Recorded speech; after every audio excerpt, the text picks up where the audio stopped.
हम अपने कर्मों से ही अच्छा पाते हैं, कर्मों से ही। गलत कर्म तो बुरा, अच्छा कर्म तो अच्छा। जब हम कर्मों का ही फल भोगते हैं तो फिर भगवान की भक्ति करने का मतलब क्या हुआ? फिर भक्ति क्यों करें जब हमें कर्म दंड ही भोगने हैं, अच्छे का अच्छा और बुरे का बुरा? तो फिर भक्ति क्यों करें? मंदिर क्यों जाएं? पूजा क्यों करें? ईश्वर की आराधना क्यों होती है? तो अब आपको इस बात का उत्तर देता हूं कि जब हम भक्ति करते हैं तो उस भक्ति से होता क्या है? भाई हमारे कर्मों से ही हमें सब कुछ मिल रहा है, सब ना मिल रहा, तो भक्ति क्यों करते हैं? आओ इसका उत्तर जानते हैं। इसका उत्तर यह है कि एक गुरु के दो चेले थे।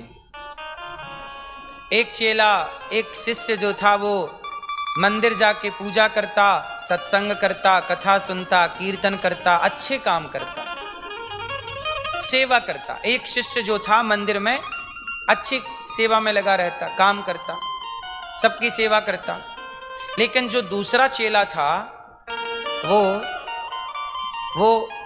वैश्याओं के घर जाने लग गया, नाचने वाली के घर जाने लग गया, गलत संगति में पड़ गया, गलत काम करने लग गया, चोरी करने लगा, बेईमानी करने लगा, गलत काम। अब एक ही गुरु के दो चेले हैं, एक अच्छा काम कर रहा है मंदिर में कीर्तन भजन सत्संग, और दूसरा चोरी बेईमानी और वैश्या के संग रहता है, वैश्यागामी हो गया। एक दिन क्या हुआ, दोनों के साथ घटना घट गई। जो मंदिर से पूजा करके लौटा चेला, सत्संग करके लौटा, तो उसके पांव में लोहे की कील घुस गई। क्या घुस गई? लोहे की कील पांव में,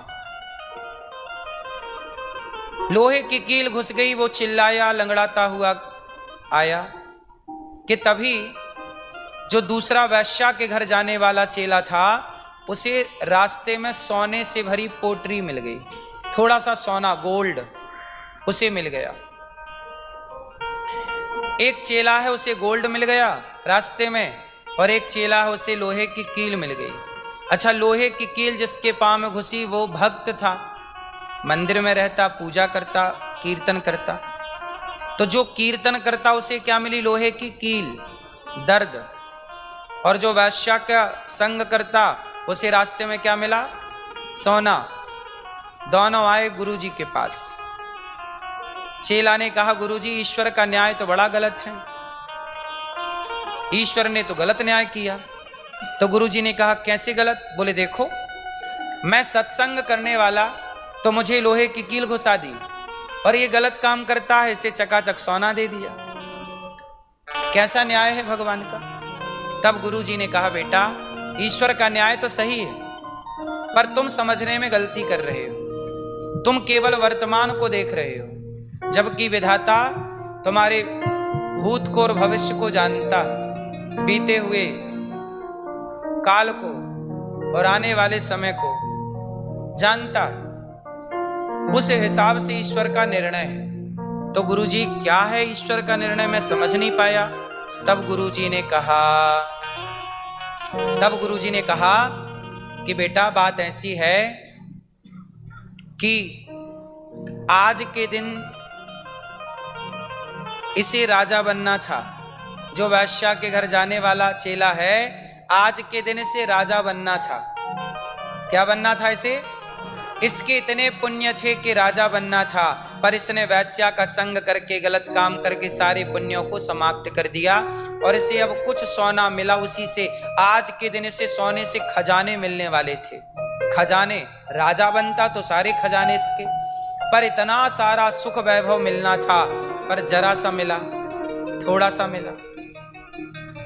जबकि बेटा तुम्हें आज तुम्हारी मृत्यु थी, आज तुम्हारा मरने का दिन था, जिंदगी की आखिरी डेट थी, आज अंतिम दिन था, पर तुमने सत्संग किया, पूजा की, भक्ति की, तो परमात्मा ने एक लोहे की कील पांव में घुसा के तुम्हारी मृत्यु को टाल दिया, और तुम्हारी मृत्यु टल गई।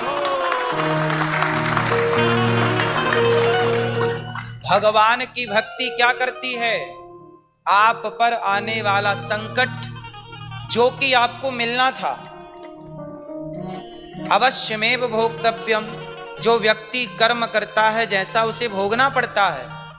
जैसे मार्कंडेय नाम के ऋषि थे, उन्हें 12-13 साल की उम्र में मरना था।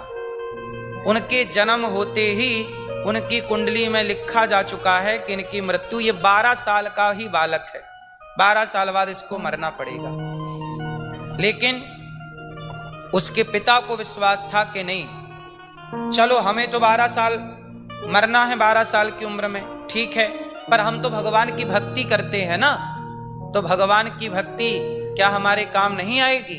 क्या ईश्वर की भक्ति आराधना हमारे काम नहीं आएगी? तो उनके पिता ने भगवान से प्रार्थना की, प्रभु मेरे पुत्र की रक्षा कीजिए। तब उन्हें सपने में भगवान ने आज्ञा की कि कोई भी साधु संत आए तो अपने बेटे से उनको प्रणाम करवाओ। तो मार्कंडेय ऋषि प्रणाम करने लगे सारे साधु संतों को, सबने आशीर्वाद दिया, दीर्घ जीवी भव, आयुष्मान भव, खूब लंबी आयु, खूब आशीर्वाद। भगवान की कृपा के कारण, संतों के आशीर्वाद के कारण वो 12 साल की उम्र में जिस बच्चे को मरना था वो युगों युगों के लिए अमर हो गए। आज भी मार्कंडेय ऋषि जीवित हैं, आज भी मार्कंडेय ऋषि जीवित हैं। तो भगवान क्या नहीं कर सकते। उज्जैन में गुरु जी रहते थे, सांदीपनी जी, जहां भगवान कृष्ण पढ़ने गए। क्या हुआ? उज्जैन में सांदीपनी जी के यहां, गुरु जी के यहां पढ़ने गए भगवान कृष्ण। सांदीपनी जी का बेटा बचपन में ही नदी में डूब करके मर चुका है। सांदीपनी जी के पुत्र की क्या हो गई है? मृत्यु। अब सांदीपनी जी की तो, पुत्र की तो हो गई मृत्यु, अब दोनों पति पत्नी हैं। भगवान कृष्ण पढ़ने गए उज्जैन और सांदीपनी जी के यहां उन्होंने शिक्षा पाई। और जब शिक्षा पाई तो सांदीपनी जी ने जब उन्हें पूरा पढ़ाया लिखाया तो कहा, भगवान ने कहा कि गुरुजी कुछ दक्षिणा मांग लीजिए, कुछ दक्षिणा ले लो। तो कहा कि जाओ अपनी माता से पूछ लो। तो गुरु माता से पूछने गए कि माता जी बताइए हमारे लिए क्या आज्ञा है। तो भगवान कृष्ण की गुरु माता ने कहा कि कन्हैया, तुझे देख के ऐसा लगा कि मेरा बेटा मिल गया, मेरा बेटा तो मर चुका है, पर ऐसा करो कि तुम मुझे छोड़ के ना जाओ। तुम्हें देख के ऐसा लगा कि मेरा बेटा आ गया, अब ऐसा करो कि मैं तुमसे यही दक्षिणा चाहती हूं कि तुम यहीं रहो, उज्जैन से अब कहीं ना जाओ। भगवान बोले मैया जाना तो पड़ेगा। तो फिर माँ ने कहा कि जाना पड़े तो फिर एक काम करो, फिर मुझे मेरा बेटा ला के दो, या तो आप रहो बेटा बन के, या तो मुझे मेरा बेटा दो। तो माँ ने तो इस भाव से कहा था कि बेटा तो मर चुका है, वो तो आ नहीं सकता, तो कृष्ण इसी बहाने सदा मेरे पास रहेंगे, सदा मुझे इनका दर्शन मिलेगा और इनकी माँ होने का सौभाग्य मिलेगा। पर भगवान ने कहा कि अब गुरु आज्ञा है तो चिंता ना करिए। भगवान तुरंत उज्जैन से यमपुरी गए और गुरु सांदीपनी जी के मरे हुए बेटे को जीवित किया और जीवित करके उनका मरा हुआ बेटा गुरु दक्षिणा में लौटा करके दिया। ये काम केवल भगवान कर सकते हैं। तो भगवान चाहें तो जो सालों पहले मर चुके थे गुरु सांदीपनी जी के पुत्र, उन्हें जीवित करके लौटाए और दे करके दक्षिणा में वापस आए। तो भगवान क्या नहीं कर सकते। हम कर्मों के अधीन हैं, पर भगवान कृपा करें तो हमारे कर्म दंड भी टाल देते हैं कृपा करके। इसलिए भक्ति की जाती। अच्छा ये बताओ, अजामिल के भाग्य में नरक था कि नहीं? बोलो, पापी था, लेकिन भगवान की भक्ति क्या कर ली, धोखे से नाम क्या निकाल दिया, नरक टल गया कि नहीं? हमारे भाग्य में घोर नरक है, लेकिन यदि हमने ईश्वर की शरणागति ग्रहण कर ली, हमने भगवान की सेवा कर ली, भगवान के भक्तों की सेवा कर ली, कुछ अच्छे कर्म कर लिए, भक्ति कर ली, तो क्या हमारा वो नरक टल ना जाएगा? इसलिए तो भक्ति की जाती है कि कर्मों का दंड तो मिलना ही है, सबको मिलना है, लेकिन वो कर्म दंड भोगते भोगते यदि भगवान के चरणों में प्रीति हो जाए तो आपके बहुत सारे कर्म जो थे, बहुत सारे थे, वो थोड़े से में टल जाते हैं। जैसे मौत को लोहे की कील में तब्दील कर दिया परमात्मा ने। हमें बहुत कष्ट था पर जरा सा कष्ट हुआ। एक गुरुजी की कथा है कि एक बहुत बड़े भक्त थे। वो भक्त जो थे उनसे किसी जन्म में कोई पाप हो गया था। क्या हो गया? पाप हो गया। पर इस जन्म में वो बहुत बड़े भक्त थे, तो उनका पाप आया और उनका पाप आके बोला कि साधु जी अब आपकी भक्ति के कारण हो जाएगी मुक्ति, और जब आपकी मुक्ति हो जाएगी तो मैं हूं पाप, आपका ही पाप हूं। आपने किसी जन्म में पाप किया था पर उस जन्म में आप बच गए थे, तो इस जन्म में आपको भोगना पड़ेगा।